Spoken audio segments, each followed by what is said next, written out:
Yo, what is up guys? It's me exactly, back bringing some more daily NBA news. Thank you once again for coming back. You guys already know that you are the real MVPs. And if you haven't already, then be sure to smack that sub button and hit the bell as well so you can stay up to date with everything that goes on in the NBA on a daily basis. But now, let's take a look at everything that is going on in the NBA. But first, a quick word about this video sponsor, JumpShotTrainer.com. If you want to elevate your game to the next level, check out JumpShotTrainer.com, as their method is proven to improve your accuracy of your jumper by eliminating resistance from your offhand. Check the links in the description box below to learn more. First up in the news, earlier this summer, the Cleveland Cavaliers made it crystal clear that they're not going to be looking into trading Kevin Love this season, regardless of whether or not LeBron James was going to stay or leave. Obviously, LeBron James left, but the Cavs still plan on keeping Kevin Love, which makes absolutely zero sense to the majority of people, since why on earth would you keep Kevin Love? What is the point of having Kevin Love on the Cleveland Cavaliers anymore? His value is already extremely low, so why not,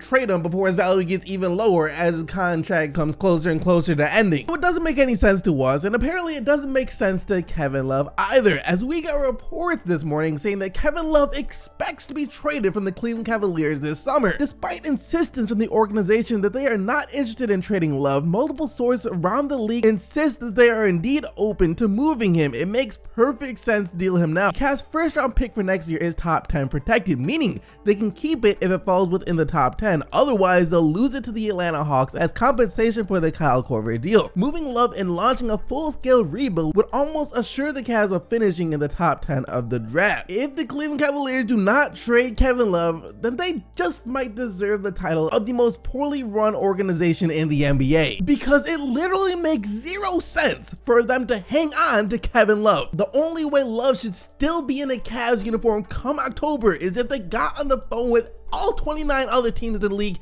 and each and last every single one of them said they weren't interested no matter how low the price was. Next up in the news, all right, this is going to be real quick, but since we were talking about the Cleveland Cavaliers, I thought that I'd bring this story up now, as we just got one of the most ridiculous pieces of news that I have ever come across. Let me just read to you guys what this headline said. Tristan Thompson wants to become a superstar without LeBron James. That made your brain hurt, didn't it? And when I first saw this, I had to click on it just to see what the heck they were talking about, if there was any evidence or proof to this article, and actually there was a little, as a source with knowledge of the situation said this. Yet the source says that Tristan feels like this could be a great opening and opportunity to where he could become a superstar in the NBA. You know what?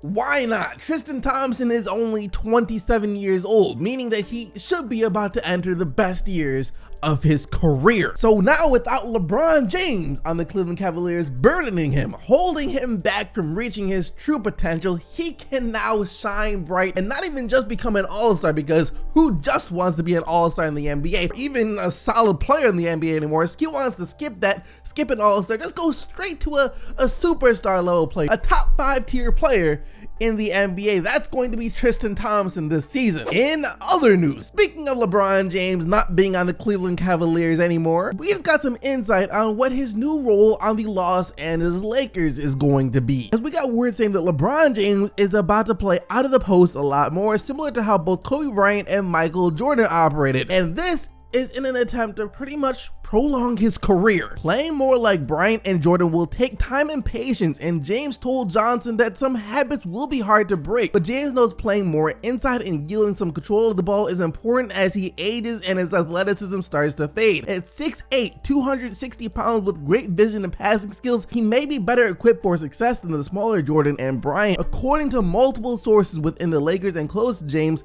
this is the rollout of a plan that Johnson outlined for James the night of June 30th at James's home. The subsequent deals, which sources say James had consulted on but have been executed at Johnson and Lakers GM Rob Pelinka's direction, follow this vision. Unlike most free agent changing teams, LeBron James is arriving with the Lakers as an all-time great. He doesn't have the pressure to prove anything. He wants some changes and he can afford to let the process breathe. What I found to be the most interesting part about that quote there was when it was talking about LeBron James can afford to let the process breathe, meaning that he doesn't expect the Lakers to be able to win a championship right now, but he's willing to wait for the younger guys to develop in what they could become. Lonzo Ball, Brandon Ingram, Kyle Kuzma, LeBron James, like in a couple of years, these guys might be ready to compete, and by then I'll have fully adapted to my new role with the Los Angeles Lakers of operating more out of the post, also prolonging my career so I can be at the top longer. And that is why he signed a 4-year deal right out of the gate, because he knew going into this that of course it was going to take time. Why would he sign a 1 or 2 year deal with the LA Lakers when he doesn't expect them to be able to win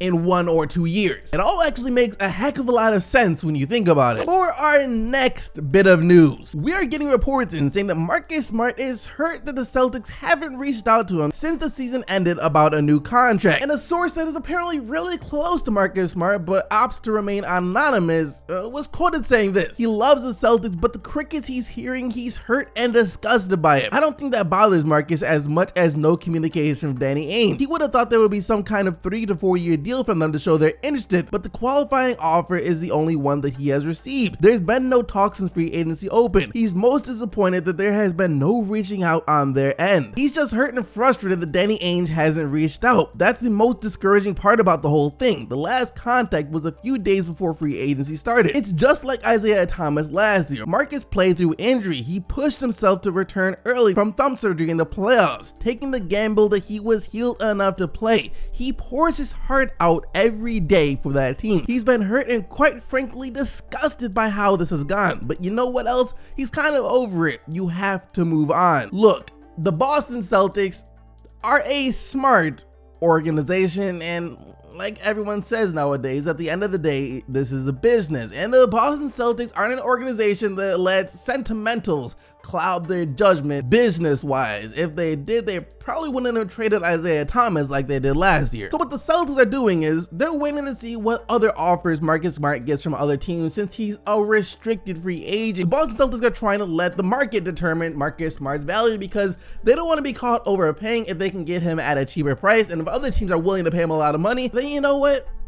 It's been nice, Marcus Smart. That's pretty much the attitude the Boston Celtics have. That's the mindset that they have right now. They would like to keep him for now, but at the same time, he's, you know, they're not willing to screw themselves over financially in order to keep him, since they're about to have to try and re-sign Kyrie. Then after that comes Jaylen Brown and then Jason Tatum. So they got to be smart about the situation they're in. And for our final story of the day, and this is just an update to the Kawhi Leonard situation back in the early days of the Kawhi Leonard situation, actually, to how the whole thing disintegrated, his relationship disintegrated with the San Antonio Spurs. As we got reports in saying that Kawhi Leonard actually hid from the Spurs executive when they flew out to New York to see how he was doing. I probably shouldn't say this, but I'm gonna say it because Kawhi is about to be out of there. There was a point during his rehab process in New York that some of the Spurs brass went out to see him in New York. As soon as those guys arrived at the building, Kawhi's people grabbed him and took him to another part of the building, and so the Spurs people couldn't even see him. That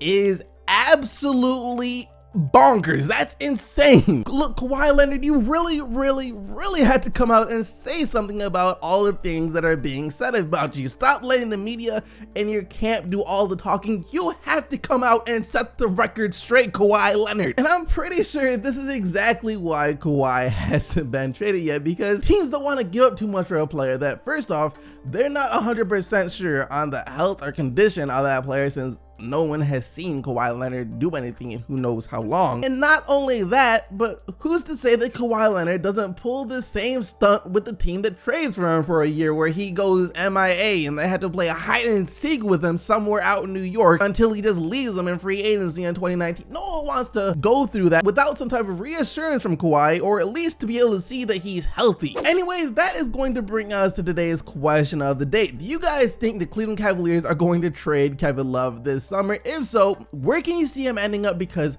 I really don't know. Let me know all of that down in the comment section below, but that is gonna do it for today's video. I hope you guys enjoyed. And if you did, be sure to smack that like button and sub to the channel as well, so you don't miss out on more daily NBA news. Thank you once again for watching. I'll see all of you right back here tomorrow, but until then, keep getting the buckets, Team Majesty, and I'm out of here. Peace!